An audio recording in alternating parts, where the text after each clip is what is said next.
Hello and welcome to Film Thoughts with Nathaniel Molnar. I am your aforementioned host, Nathaniel Molnar, and this is the laid back, casual live show where we talk about whatever is on my mind in the world of movies and film.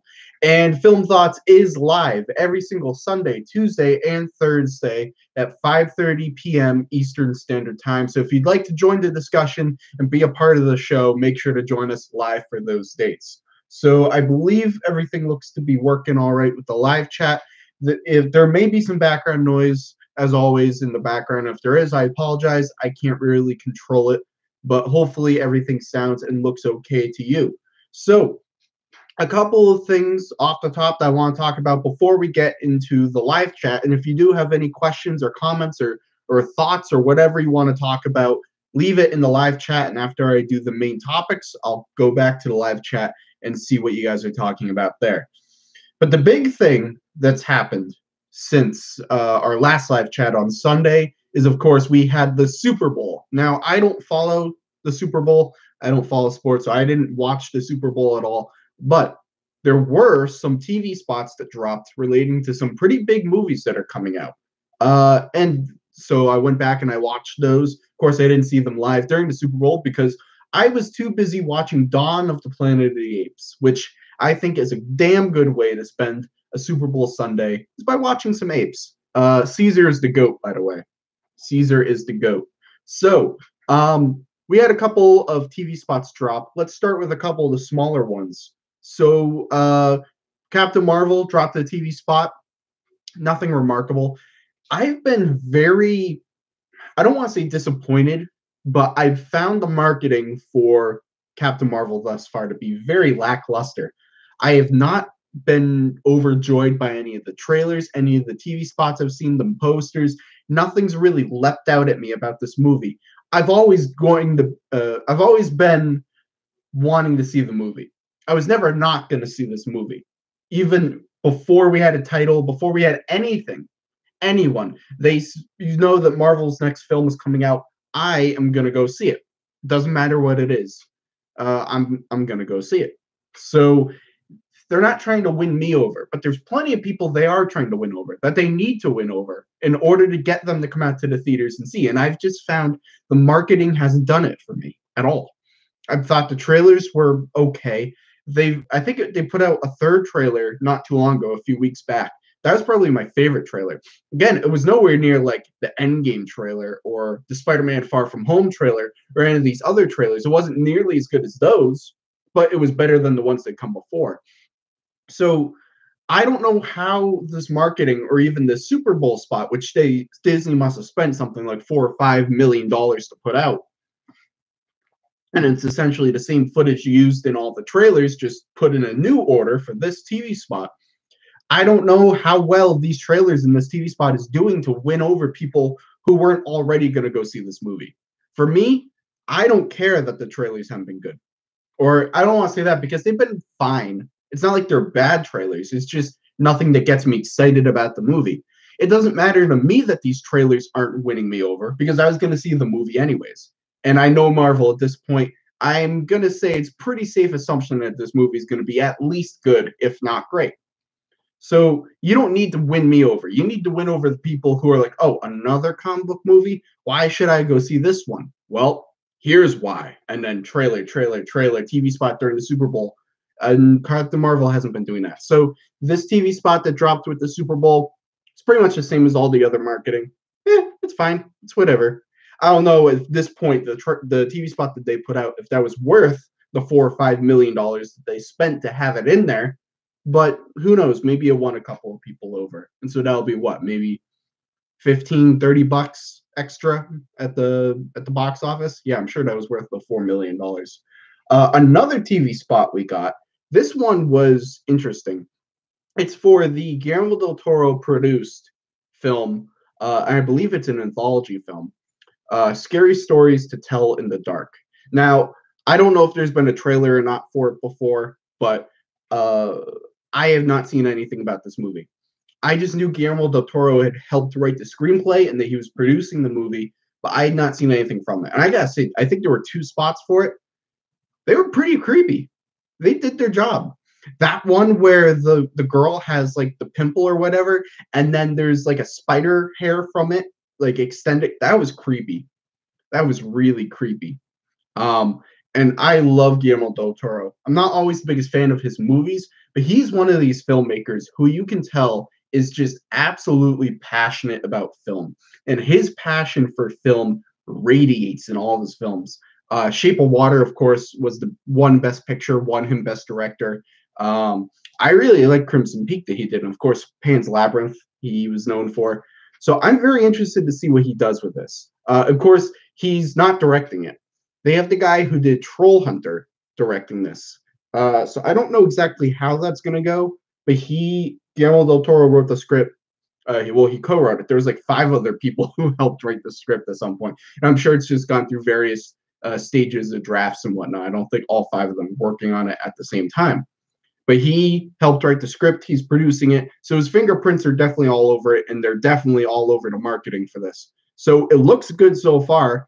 I'm definitely interested to see how this movie turns out. We also got a TV spot for Toy Story 4, which it was cute. You know, was it anything spectacular? No. I think this was mainly just a TV spot for people, put it in the Super Bowl so that you have all these people who have no idea a new Toy Story movie is coming. They can go, wait, shit, what? A new Toy Story movie? Because I guarantee you, as many people who know that Toy Story 4 is coming, there's a whole bunch more people who don't know it's coming. And so placing it in the Super Bowl was a great way to get people to know. Again, nothing really happens in this. I mean, you have the Key and Peele voiced characters interacting with Buzz. Maybe we get a little bit of an idea of what the setting of the film is going to be like, and maybe it's taking place at this fair or whatever, or maybe it takes place somewhere else. Maybe this isn't even in the movie. Like, you know how we got that little clip of all the characters like going around in a circle, and there was that sport character. Maybe this is another thing that's not actually in the movie, but just made for the marketing. Who knows? We'll have to wait until we see the film. But yeah, I think at this point, it wasn't supposed to tell us really anything about the story or characters or anything like that. I think this was mainly just to let the people know who didn't know that a new Toy Story movie was coming, that a new one is in fact coming. So on that level, it did a good job.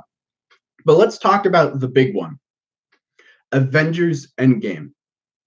Honestly, I'm not going to lie. I think this TV spot was better than the trailer that we got a few weeks ago. I thought it was better.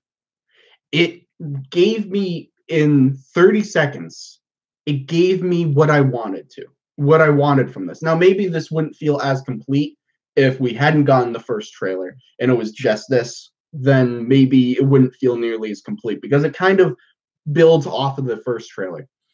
But this TV spot, perfect. It gives us some desolate shots of the earth because that was one thing we didn't get a great sense of from the trailer, was what happens to the earth when half of the population, not just human population, half of all living things wiped from existence. Now we're seeing this is happening throughout the universe. This wasn't just based on earth. This was the entire universe lost, half of all living life. But what happens to the world economy? What happens to nations that topple as a result of the fact that half of their people are gone? What happens to the world, to our world Earth, when half of all living things are gone? What happens? We didn't see that at all in the first trailer. It was mostly focusing on Tony Stark and space and all that. And I liked the trailer. I liked the mood that was setting, but it never showed us any of that. This quick spot does. It shows us a desolate Earth. It shows what looks to be Captain America in therapy, or like it looked like an AA setup.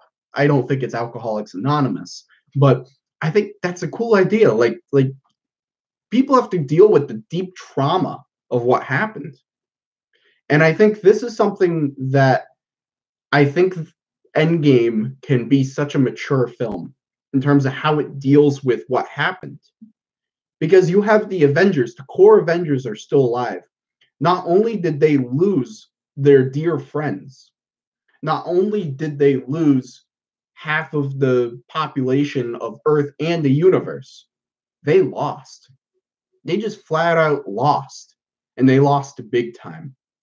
And you have to deal with all of these repercussions. Look at how much of a toll what happened in Civil War with Scarlet Witch. Remember in the very beginning, she didn't have control of her powers properly and she blew up a building and a lot of people died.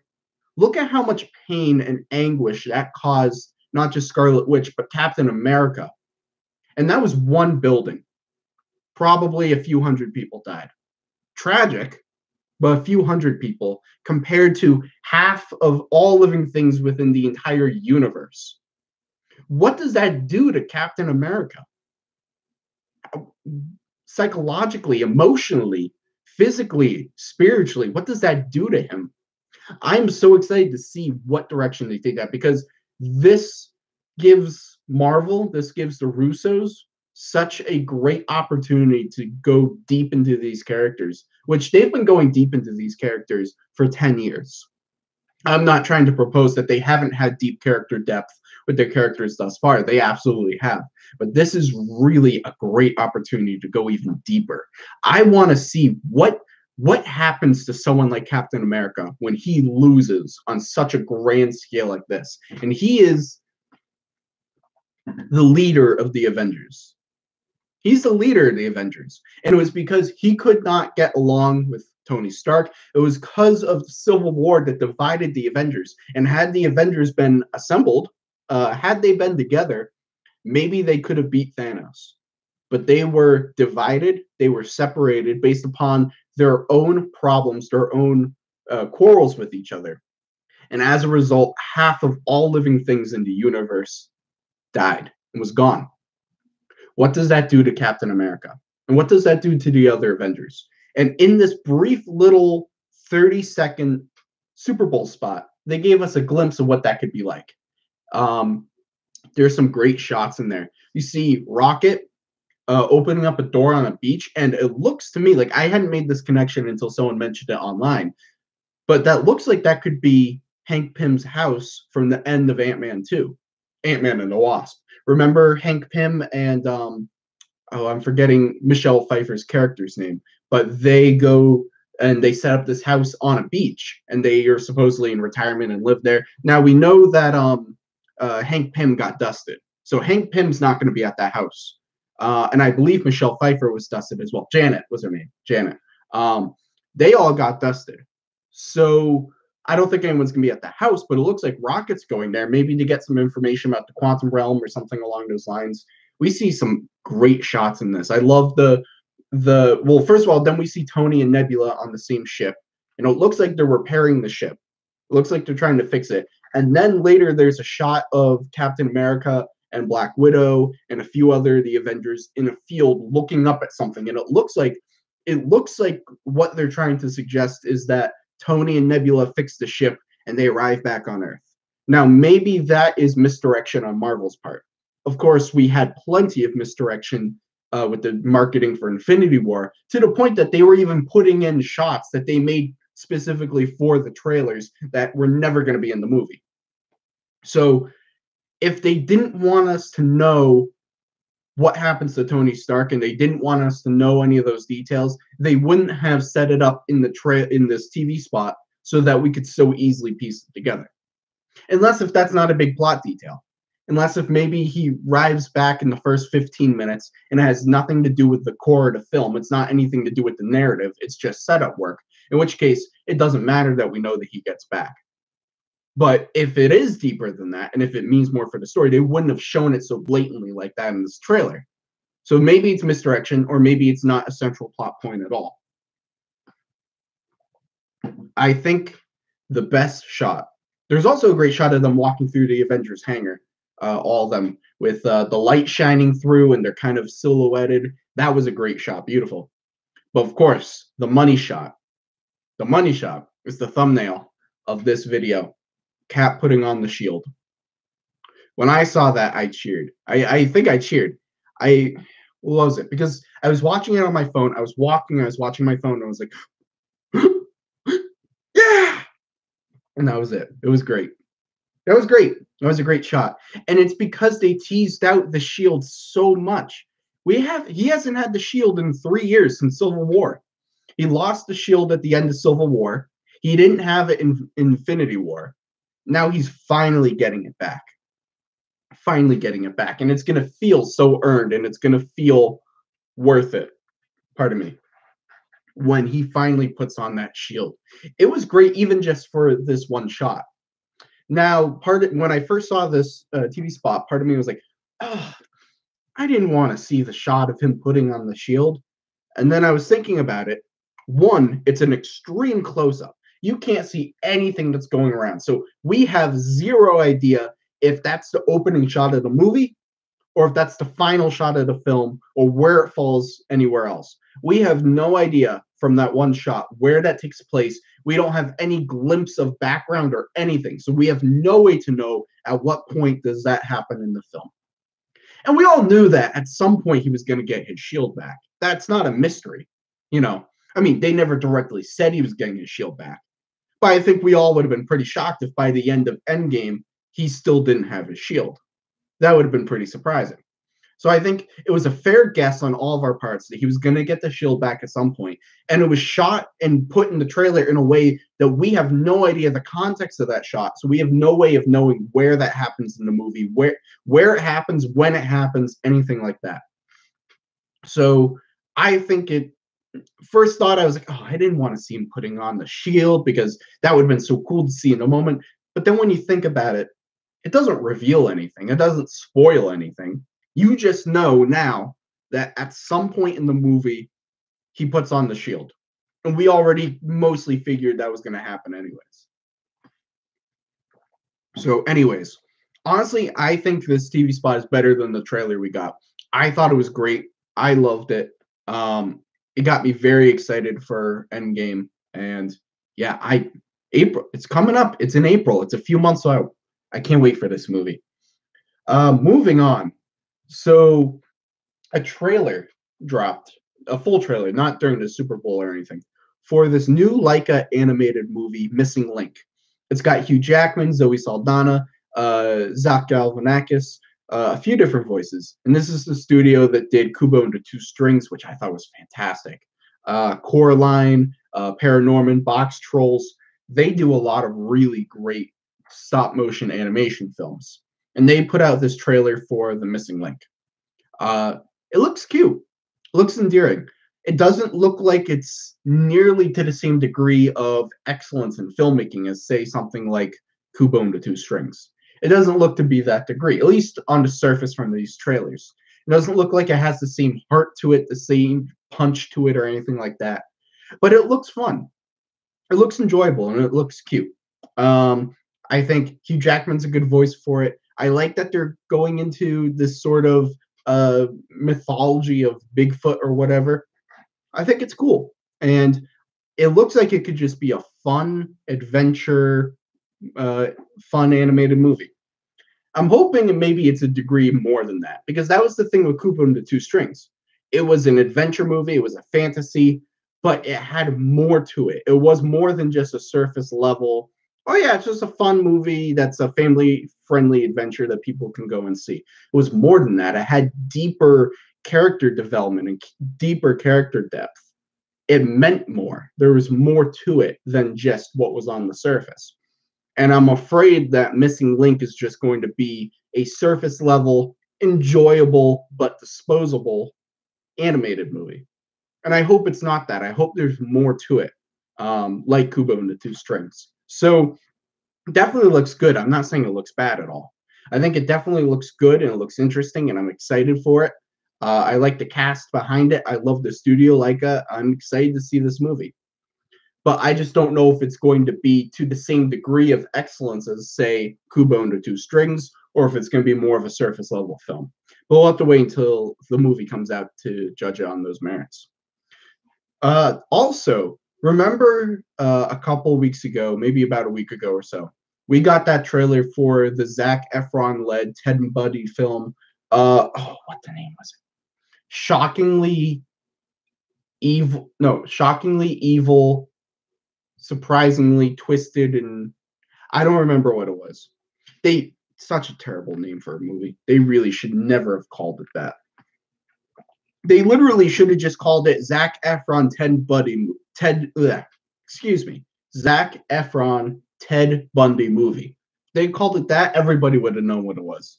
But shockingly evil, cruel, vile, and wicked, or whatever it is that the name of this movie is, it's a bad title. It really is. I understand what they're going for. I really do. I understand it. I understand what they were trying to do with the title, but it's not a practical title. It's not a title that are gonna be able to remember. Uh, and it's literally everyone's just gonna remember this as the Zac Efron Ted Bundy movie. That's all they're gonna remember it as, and they're not gonna remember this really ridiculously long title. So all that to say, we got that trailer. Some people were mixed on it. I really liked it. I thought it looked really interesting. And now it's been announced that Netflix has picked up the film. So uh, this is great news, I think. I think this is a great film to have over at Netflix. I think it suits them well, and they have this documentary of Ted Bundy. It's the Ted Bundy tapes, I believe it's called, and it's done by the same director as this movie, this live action film. Uh, and that's very popular over at Netflix. So it just makes sense that Netflix would try to get this film. And I think Netflix, this is a good home for this movie. I think it will do well on Netflix, uh, and I think it's a smart pick, and it's a good pick. And they said when Netflix was picking up the movie, they said that they were going to try to put it in theaters, not a full release, but a limited release in theaters, and they were going to try to push Zac Efron for an Oscar, uh, which I have not seen the film yet. I've heard nothing but excellent things about Zac Efron's performance in this film. So whether he actually has any Oscar chances, I don't know. Because remember, in 2017, Split came out and people were saying, James McAvoy gives this great performance. He's going to be up for all these Oscars. Come the Oscars, nothing. So it was a great performance, but nobody cared about it when it was time for Oscar season. And so maybe the same thing will happen to Zac Efron, or maybe he'll actually end up with a nomination. Who knows? But regardless, Netflix is going to sweep this season with Roma. They're going to do so well with that movie. And coming off of Roma, they're going to be looking for their next big thing. Not necessarily their next big, huge, well-made critical hit, because I don't know if this movie is going to be that. It's gotten some good word of mouth, especially about Zac Efron's performance, but I don't think the reviews of the actual film have been the greatest. But if they can get a really popular movie, and I think this Ted Bundy movie could be really popular on Netflix, if they can get that for them, it's nothing but a win. So I think Netflix is a good home for shockingly evil, twistedly, incredibly cruel and vile, whatever the name of the movie is. I think Netflix is a good home for that. And I'm definitely very, very interested in seeing this film. And our last piece of news before I look over at the chat is, so we had heard a little bit that Edgar Wright is going to be doing a horror movie. He said he was going to be doing like a psychological horror film, and that was going to be his next thing. He did Baby Driver. He put out that movie, which I thought was incredible. It was not only my favorite film of when it came out, 2017. It was not only my favorite movie of 2017. It made it into my top 20 all-time favorite movies. That is how much I love Baby Driver. Baby Driver is just flat out phenomenal of a film. Masterclass in filmmaking, Baby Driver is. And so I've been excited for whatever Edgar Wright was going to do next. And he said while he's also working on a script for Baby Driver 2, which I'm not as excited for, but if he wants to do it, he wants to do it, and I'll give it a chance when it comes out. While he's also working on a script for Baby Driver 2, he's going to be doing a psychological horror film. That's all we had heard. And now we know a couple more details about it. So the film is going to be called Last Night in Soho. That's going to be the name of the movie. And it's going to be starring Anya Taylor-Joy, who right now is in Glass, which is in theaters, but she was in Split, she was in The Witch. She's going to be in that New Mutants movie, which we're supposed to get at some point, but I don't know if they're going to release that. They will release it, though. I'm just being a little facetious. But she is fantastic. I love Anya Taylor-Joy. I think she's a great actor, and she's a great up-and-coming actor. I think her working with Edgar Wright is great. I'm excited to see her in another horror movie because she was in Split. She was great in that. She was in The Witch. She was great in that. She does really well with horror movies. So I'm excited to see her, one, in a horror movie, two, under Edgar Wright's direction. And I'm just excited this movie's going to happen. Again, we don't know too many details about this film yet, but I'm just excited to see what Edgar Wright, someone with his directing capabilities, with the sensibilities and the mindset that he brings to his films, especially the editing. What would he do with a straight horror movie? Because I mean, Shaun of the Dead had some horror elements to it, but it was mostly a comedy, even though it had horror elements. I'm excited to see what does Edgar Wright do with more of a straight horror film. What does someone of his capabilities do with a horror film? And having Anya Taylor-Joy in there is only gonna make it better, I think. So, anyways, with all that out of the way, let's take a look at the live chat here. What do we got going on? Rich Reviews is in here. Rich, I believe maybe your name's not Rich, but Rich of Rich Reviews, thanks for being here. Thanks for joining us. Have you seen the Joe Berlinger Ted Bundy documentary? If you're talking about the one that's on Netflix, I was just talking about the Ted Bundy tapes. I have not. I have heard a lot of great things, and I do want to check it out at some point before the movie comes out. I would like to watch it before it comes out on Netflix, but I have not watched it yet. But I definitely want to at some point. Do you believe that Netflix has the opportunity to go above and beyond the current distribution model? Yet why most of the Netflix films suck? Well, Netflix picks up a lot of shit. They are kind of in the business of right now. They are in the business of they want to get as much stuff, as much content as possible. And so a lot of studios, like we saw this happen with Mowgli, which I did not see the film. I heard some decent things about it. I didn't hear terrible, terrible things. But something like Mowgli, where Warner Brothers didn't think that movie could make a lot of money, Netflix said, hey, we'll pick it up. Same thing with Cloverfield Paradox. The studio did not think Cloverfield Paradox was going to make much money. Netflix goes, hey, we'll pick it up.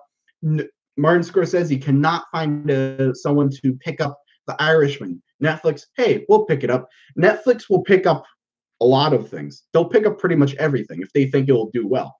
And I think the problem is that they pick up a lot of shit, but then within that shit, they'll pick up a lot of gems as well. That's how we have something like Roma coming out, which they're going to do really well at the Academy Awards for. I think what I would like to see Netflix do is go in a more of an Amazon route. You see, Amazon will produce films and they'll put it out in theaters and they'll have it out in theaters. And then they'll go, instead of going directly to Blu-ray or whatever afterwards, like a film would normally do after its theatrical run, it goes to Amazon. And I hope Netflix does something more along those lines. I can see why they don't want to, because they put something out on Netflix like what was the last bit, like Bird Box. Take Bird Box for example. They put Bird Box out on Netflix. That film picks up like wildfire, and everybody starts watching it, and then they get all this revenue, all this hits or whatever from that film, picking up a lot from being on Netflix.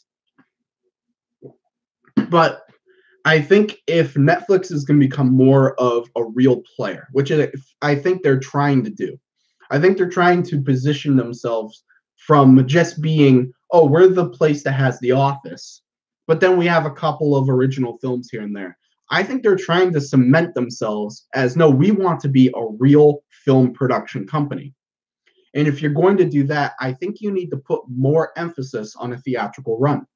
I can understand why you would want to hold off on being theatrical. Like Bird Box is a great example of what can happen if you don't have a theatrical release, because I don't think that's a movie a lot of people are going to go see in theaters. But if it's on Netflix, people are more likely to tune in and watch it because it's just right there at the convenience of their home.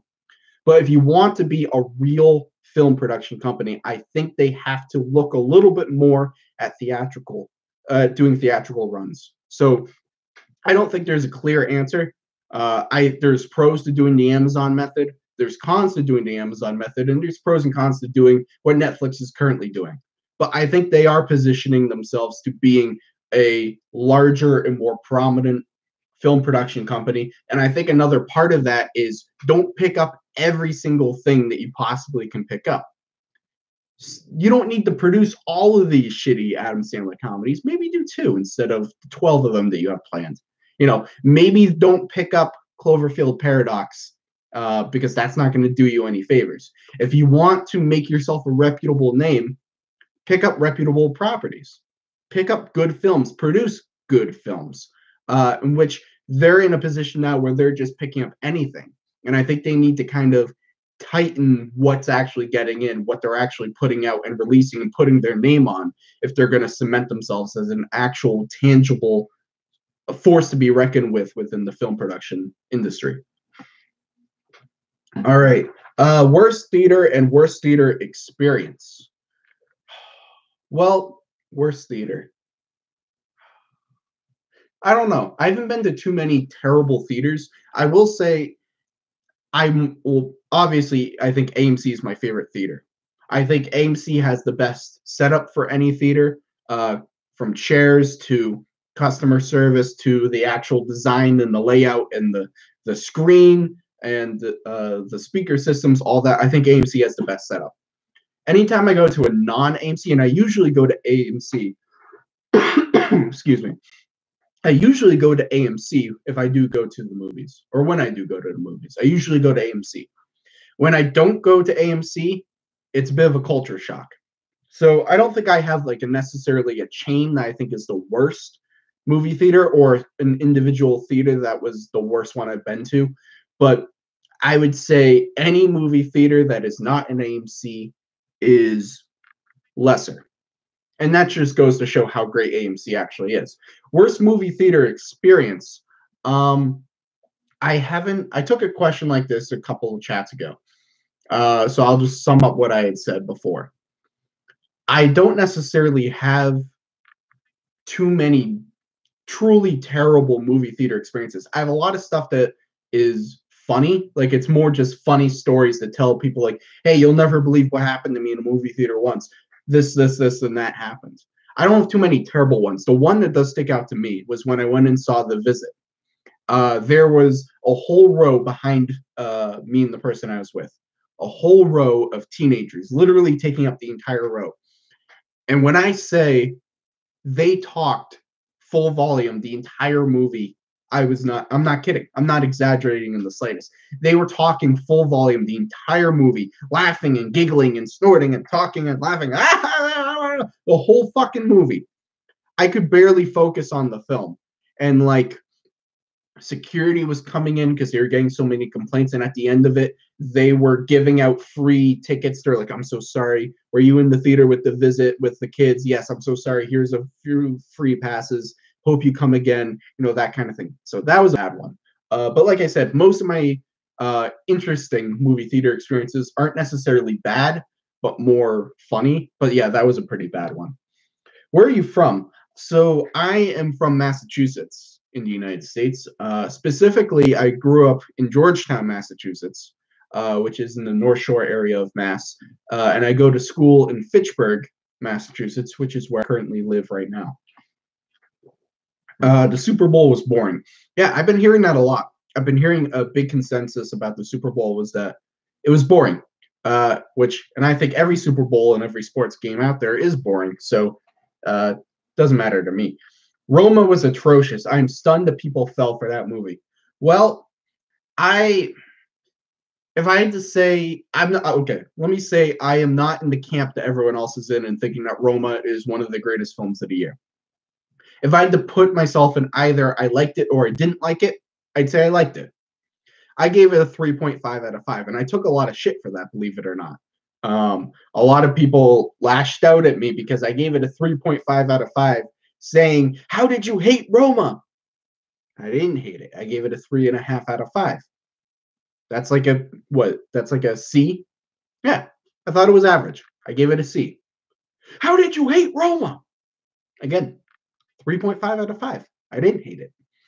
It's not a movie for everyone.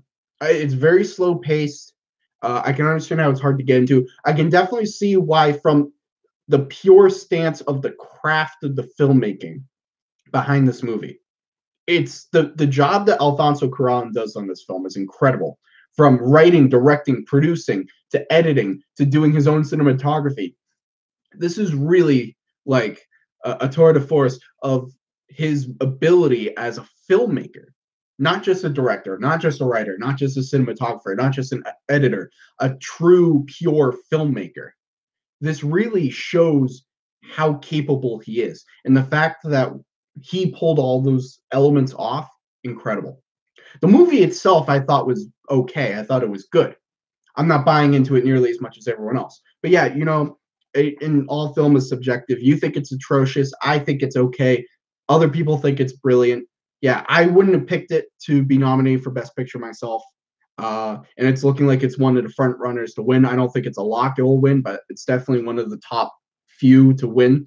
I don't agree with it myself. In fact, a lot of the Best Picture nominees I don't agree with myself. But it hits everyone that's different ways. Baby Driver is overrated.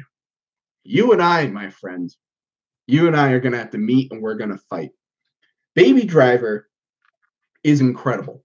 And of course, your opinion is your opinion, mine is mine. But I think Baby Driver is incredible. I think that movie, genius. Absolute genius. I don't know what is more impressive of a feat from a filmmaking standpoint. The opening car chase, which is phenomenal, edited to the music in the way that it is, and the choreography, the stunts, pulling it all off. When they were filming this movie, they had the editor. This never happens on film sets. They had the editor on set with them to edit the movie because everything had to be so perfectly timed and choreographed. And if this didn't happen at this time and this didn't happen on this beat and everything like that, the whole scene would fall apart. So they had the editor on set. They would film something and then quick give it to the editor. And the editor would quick line it up to the song. And if it didn't work, then they would have to reshoot it. And they had to keep doing that again and again and again. And that never happens on film sets. The amount of precision that had to go into making this movie is just incredible. So I don't know what's more impressive, the opening car chase, which is mind-boggling, or the scene after that is a one-take shot of Ansel Elgort walking around the downtown, and everything that's going on in the background. The graffiti has the lyrics to the song, and you have to have him on perfect pace in order to make sure that he starts in this spot and ends in this spot and hits every single beat on beat of the song and lines up perfectly, all in one take. You don't have the luxury of being able to cut and then say, okay, well, he didn't get it this take, but he got it this take, so we'll just Frankenstein these together. It's all one take. I don't know what's the more impressive thing. The story was great.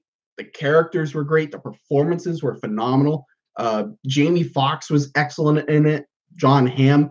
Kevin Spacey, fuck Kevin Spacey, but he was great in this movie. The direction was outstanding. The editing was outstanding. It should have won for best editing. I, Tonya, well-edited film. It's not Baby Driver. Performance is great, writing great, action great, emotional beats great, soundtrack great, sound editing and mixing great, every cinematography, everything on this film works. And again, you think it's overrated, and I'm sad that you don't see what I see in it, but that's your opinion. You're entitled to your opinion. No less or more valid than mine. But I love the film. I thought it was easily, by far, without really anything coming close, best film of 2017. And it is in my top 20 all-time favorite films. That's how much I loved it. Have you seen the BBC/Masterpiece production 6-part Les Miserables series? I have not. I saw the Les Miserables film, the one with Hugh Jackman. I saw that, but no, I have not seen this 6-part thing. I love the story of Les Miserables. It's a really great story, and I thought that musical that Hugh Jackman did with Anne Hathaway, and who else was in that? Eddie Redmayne, a few other. Oh, Russell Crowe. Forgot about Russell Crowe. A few other people in there. That was really good. I really liked the story, and I got into it, and the characters, and everything, and the music, and I really liked that. But no, I haven't seen this BBC series. Would you like to see a new X-Files movie or another season? Oh, I'm sure you're probably referencing my poster up there. Yes, I love the X-Files. I love the series. The two movies, let's see. So there was one movie. So one movie took place in between. I think it was season 5 and 6. There was one movie that took place there, and then another movie took place after the series had ended. The one that took place in between the two seasons, I thought was really good. I don't know how much it worked for people who weren't in tune with the series, but I was watching the series and then I got up to that season and then I watched the movie. And then I loved how the show picked up after the movie. It fits so well within the context of that series. So I thought that first one was great. The second one, it was good.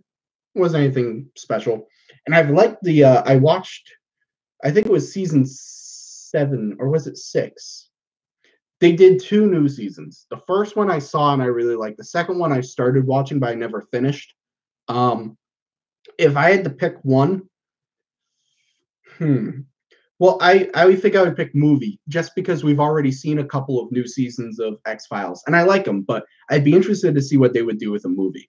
And I also just I prefer movies over TV, so I think if I'm given a movie option, I'll pick the movie option. But yeah, David Duchovny and Gillian Anderson, fantastic actors. They are phenomenal actors, and I love the X Files, and I love what that show is. It's got great atmosphere and aesthetic to it. So I'd say between those two, just because we've already had a couple seasons of new TV, maybe if it was right after, maybe if we hadn't had the new seasons and we just hadn't had new X Files TV since like the 90s or early 2000s or whenever it finished its run, then maybe I'd pick a new season. But right now, I'd pick a new movie. Uh, do you consider Shakespeare in Love a romantic comedy or a romantic dramedy? I have not seen Shakespeare in Love myself. I've heard nothing but great things. It won Best Picture. Um, just so I can't educate from an educated stance. I can't answer this question, but just from everything I've heard, it sounds like it would be more of a romantic dramedy. But who knows? I haven't seen the film. In fact, speaking of romantic comedies, this month on our, if you're unaware, we have a podcast here on the Movie Paradise called Movie Night Tonight. Every single week, we watch a new film and then we discuss it in depth, with each month having a new theme. The month of February is romantic comedies. We're going to be talking about, tonight, we're actually watching, and then tomorrow we'll be recording the episode for this week's movie.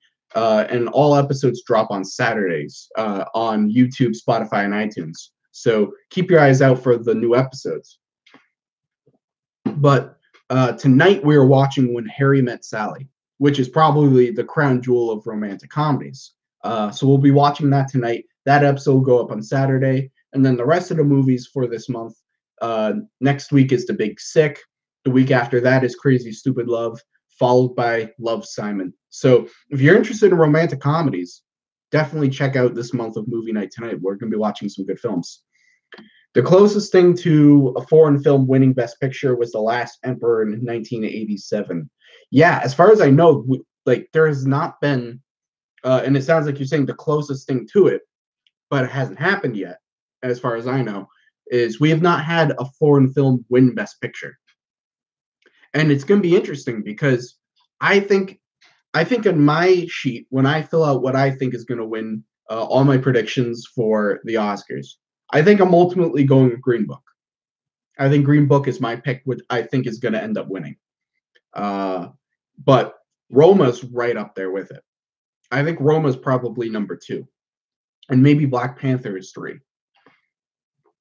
Which is all unfortunate because I think A Star is Born absolutely is the one to win it. That was my favorite film of the year. But I don't think it's really in the top 3 of ones that could potentially win the award. But I think Roma's number 2. I think it's very possible that Roma wins Best Picture. It's very possible. Again, I'm putting my bet on Green Book, but I think it's very possible that Roma's going to win. It'll be really interesting if Roma does win because, like you said, we haven't seen a foreign film win Best Picture like this. And I'm assuming it's going to win Best Foreign Film. If it doesn't win Best Foreign Film but wins Best Picture, that's going to be strange. And even if it doesn't win Best Foreign Film and doesn't win Best Picture, that's also going to be very strange. So these Academy Awards this year are going to be ones to watch. I'm very interested to look at the results of that. Thoughts on the new Star Trek Picard series? So I've heard about it, and it sounds interesting. Patrick Stewart's returning as Picard. I never watched Star Trek Next Generation. In fact, Star Trek is one of those series that I really want to go back and really watch them all because I know I follow a lot of people who are big fans of Star Trek, and they really appreciate the lore and the mythology and the characters. And hearing these people talk about their love for Star Trek makes me want to go back and watch Star Trek. I've seen the J.J. Abrams films, and I like them for what they are. They're good, and I enjoy them, and I like them. I've just never gone back and watched the old Star Trek, so I have a ways to go before I get. I have to watch all of Star Trek original series. I have to watch the Next Generation. I got to watch all the movies. At some point, I would want to watch Star Trek Discovery, the new show that they have going on right now. So I don't have as much vested interest in this Picard series like someone who is an actual Star Trek fan and grew up watching Next Generation, and so this means something more to them. But I love Patrick Stewart, and I know the people who do love Next Generation, do love Star Wars, are losing their minds for this Picard series. So I'm happy for them that they're going to get it, and I'm just happy to see Patrick Stewart doing something else. So maybe if I get caught up, I'll check that one out. Thoughts on Amazon spending $1 billion on a Lord of the Rings prequel series? Yes, yes. Okay. I don't watch a ton of TV myself, but when this Lord of the Rings series comes out, I am absolutely going to watch it. So they announced a while ago that they're doing at Amazon, they're going to be doing a Lord of the Rings series. It will be a prequel series. There were rumors that might be focusing on a young Aragorn. I don't know if that was ever confirmed or not. But whoa, my camera went out of focus. I will actually, as a side note, I am getting a new camera soon. So better quality than this, and it won't go out as focus as much as this. But that will be coming soon. Anyways, so Amazon announced that they will be doing this Lord of the Rings show. And they said for the first season, which is only something like 10 episodes or something, they will be spending $1 billion to make this thing. Is it a smart business decision? I don't know. I don't know. But I mean, it's Lord of the Rings. You know you have your fan base. You know you have people who are going to be tuning into Amazon to watch this thing. And if you're going to do a Lord of the Rings series, right, you need a big budget. You can't do Lord of the Rings on like the CW. You know, you need a real budget behind it. And this is the most money spent on any one season of television. So is it practical and smart from a business perspective? I don't know. But I think I get excited hearing that as a fan because I know at least they're not going to, cheap out with it. They're actually going to put the time and the money in to do this right and do this properly. And so hopefully the show itself is actually good. But I'm very excited for it. I can't wait to see that. Would love to hang out with you. Well, I'd love to hang out with you too, Rich. If you don't have an Alamo Draft House in your area, then you are missing out. I don't think I have an Alamo Draft House, or at least not anywhere near me. Maybe in other parts of Mass, I might, but I don't have one in my immediate area. I've heard nothing but excellent things about Alamo Draft House, and I would love to go visit that. Sometime I would. And again, maybe somewhere else in Mass that I don't know about it's there, but I don't think anywhere near Georgetown or the North Shore area where I'm originally from, and I don't think anywhere around where I am right now. At least I don't know there's a Alamo Draft House. But I definitely would like to check out an Alamo at some point. So it looks like that's all good for questions. So that will bring us to a close for this installment of Film Thoughts with Nathaniel Molnar. Thank you for joining us for this installment. Again, every Sunday, Tuesday, and Thursday, 5:30 p.m. Eastern Standard Time, we will be live here on YouTube talking some movies. So on Thursday, that's Thursday, 5:30 p.m. Eastern Standard Time, make sure to join us for the next installment of Film Thoughts with Nathaniel Molnar.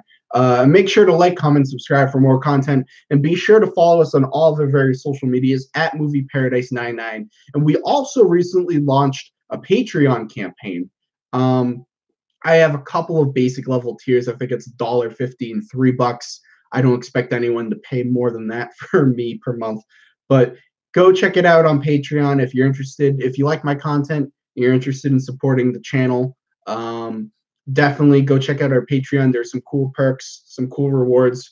And if enough people sign up, I'll try to introduce new tiers and do new perks and new rewards. But I try to keep it very basic, initially at least, just because I don't think there's going to be a ton of people going out of their way to support Nathaniel Molnar. But if there are, great. I appreciate it. And if anyone does sign up, it's there. I cannot say how much I would appreciate people signing up for that, because as it stands right now, I put a lot of work into this channel, trying to do it. And I'm, like I mentioned a little bit earlier, I'm getting a new camera because it's important to me to have good audio or good video quality. The camera I have right now works fine for what it is, but it's not good enough. And I want to get a real camera and do this properly. But cameras are expensive, and it's hard to spend the money on that when you don't have any income coming in for what you're going to use the camera for. So every little bit counts. So if you do sign up for Patreon, really appreciate it. If you don't and you just want to watch the videos, that's cool too. I'm just glad people are joining in our chat and hanging out for a discussion. So until Thursday, when we're back with Film Thoughts at 5:30 p.m. Thanks for listening.